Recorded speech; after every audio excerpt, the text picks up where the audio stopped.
entre o regime brasileiro e o regime argentino. Lá desestatizou, aqui estatizou.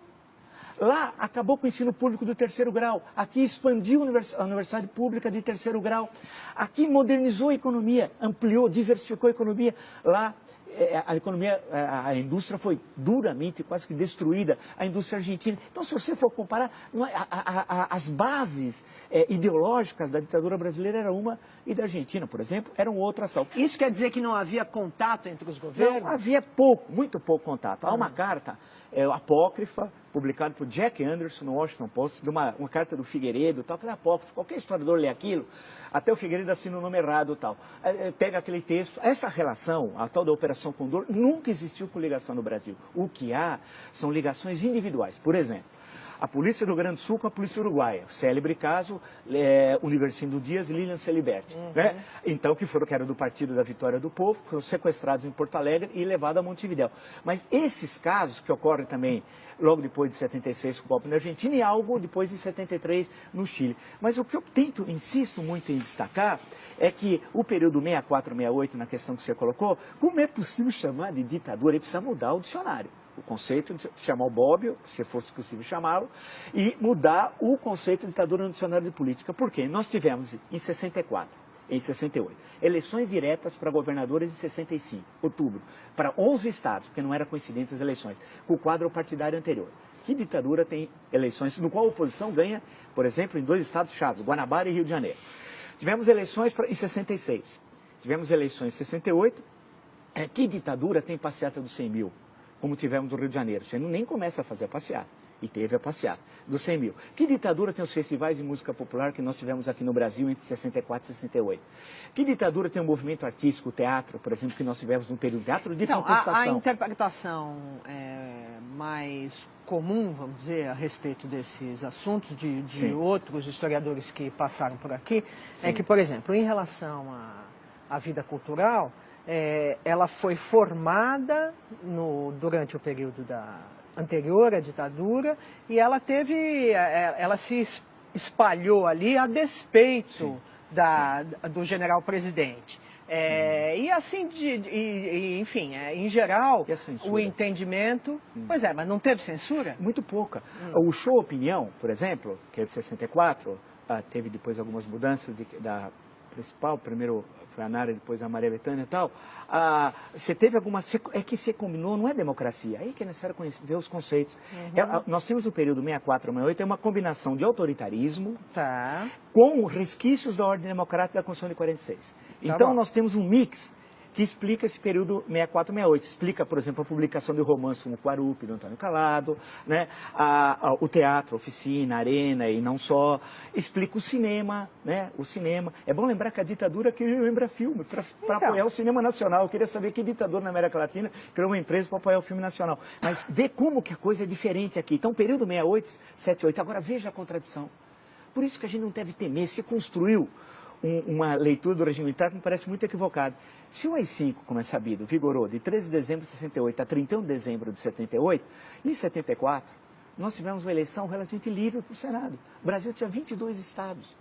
O MDB, a oposição, ganhou em 16, perdeu em 6, na verdade perdeu em 5, e no Maranhão era candidato único da Arena, né? E o que aconteceu? Quem assistiu, se tem alguns vídeos, o regime militar que criou o horário político gratuito. A versão do regime militar não havia, que era para igualar a Arena e MDB. Quem lembra o Horácio Square, candidata aqui em 74, explicando a concentração de salários, fazendo um gráfico com dados do Diese, né, do Barelli, e mostrando a... Teve alguma ditadura que teve eleição? Teve eleição na Argentina, no Chile? Claro que não. Agora, o que tinha? Tinha cassação, claro. Em seguida, o que acontece? Você tem parlamentares, já eleitos em 74, numa vitória histórica, algumas eleições do Lisânias Maciel. É que a grande questão é que há uma leitura que hoje é fundamentalmente ideológica, com a carga ideológica do presidente, sobre o período de falar ditadura 79. Por quê? 1º de janeiro. Restabelecida imunidade parlamentar. Quem chama de ditadura não sabe nada de política, de história. Você imagina ter imunidade parlamentar no dia 1º de janeiro, você não pode caçar mais ninguém. 8 meses depois, em agosto, é anistia. E todos foram libertados. Alguns não foram, mas foram logo depois. Todos. E saíram, tinham cerca de, eu tenho um número no livro, são 70, 80. É bom lembrar que no Estado Novo tinha 10 vezes mais, quando veio a anistia em 45. Aí, eleição de 82, chamada de ditadura, eleições que você tem 5 partidos, um dos quais se proclamava socialista, o Partido dos Trabalhadores. E com a vitória da oposição em São Paulo, Franco Montoro, Minas, Tancredo Neves, Rio, Leão Brizola, não só a vitória, mas a posse. Então, chamar o período de 79 a 85 e em 84, especialmente entre janeiro e abril, a campanha das diretas. Quer dizer... Mas isso já era o fim da ditadura. Mas não é mais ditadura. Tá bom. Okay. Porque não existe ditadura com liberdade, com comício, com 1,5 milhão nas ruas. Não há na história do mundo. Tá. Nem na ditadura romana, que tinha outro caráter. Escuta, Vila, você mencionou, enquanto você estava na sua última resposta, sim, que há uma leitura ideológica do período. Sim. De quem é esta leitura e por que ela lê do jeito que lê, na sua opinião? Olha, e daí que eu acabo diferindo de muitos. Uhum. Quando vem a anistia, retorna ao Brasil, acaba com o banimento, vem os caçados, exilados, perseguidos, etc. E os que estavam aqui voltam a ter vida legal e tal, né? Por isso que não pode chamar de ditadura. Eu vi o Gregório Bezerra, um dos vítimas logo em abril de 64, né, que a gente podia lembrar, Recife, falando aqui no Largo São Francisco.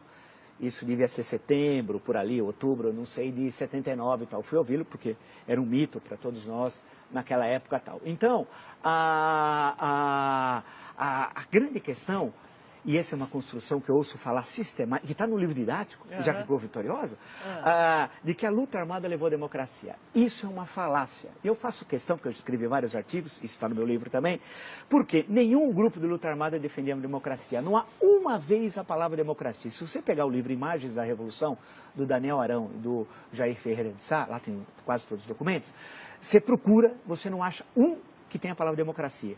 Nenhum documento. Todos queriam ditadura proletariada. A divergência seria cubana, algumas vezes de viés soviético, parte desses grupos não tinham muita proximidade com a União Soviética, ou chinesa, se nós veríamos então o Brasil com os olhos puxados. Essa era a divergência tal. Democracia nenhum. E todos, a ação que eles tiveram aumentou a repressão. Estimularam as ações dos porões e tal. A construção, a luta pela democracia não foi feita por esses que se dizem vencedores.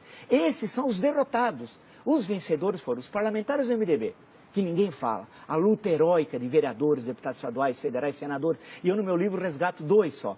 Lisanas Maciel, que foi um brilhante deputado federal pelo Rio de Janeiro, e a figura de Paulo Brossard. A coragem desses. Citei 2 como exemplo, que nós tínhamos muitos tal. Quantos não foram? Eu queria alguém ter coragem, em 1970, no interior aqui de São Paulo, abrir um diretório do MDB.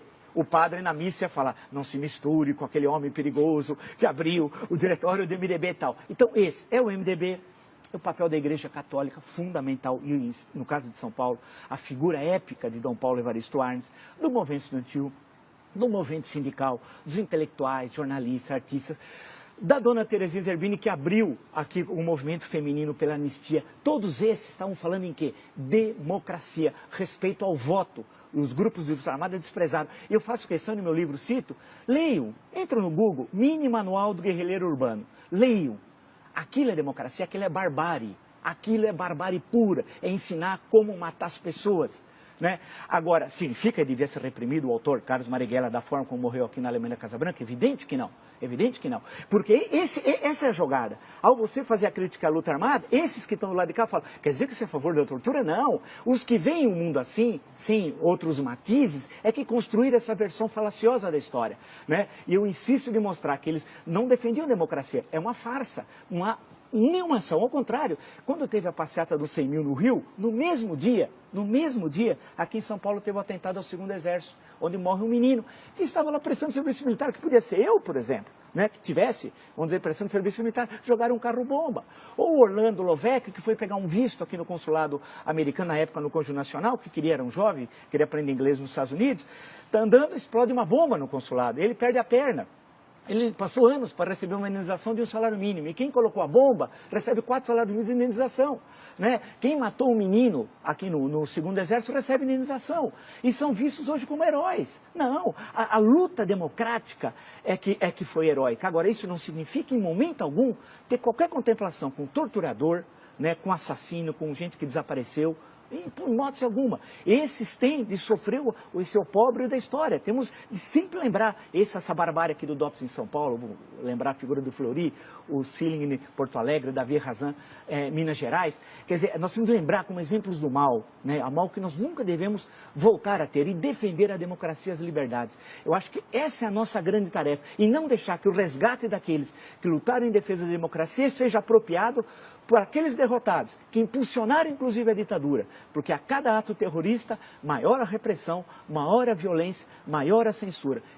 Então, portanto, eu sei que eu remo, usando uma expressão leninista, eu remo contra a corrente, tendo essa outra leitura, porque é mais fácil fazer o discurso do óbvio, mas é o discurso falacioso e que, no fundo, reforça a tradição autoritária brasileira.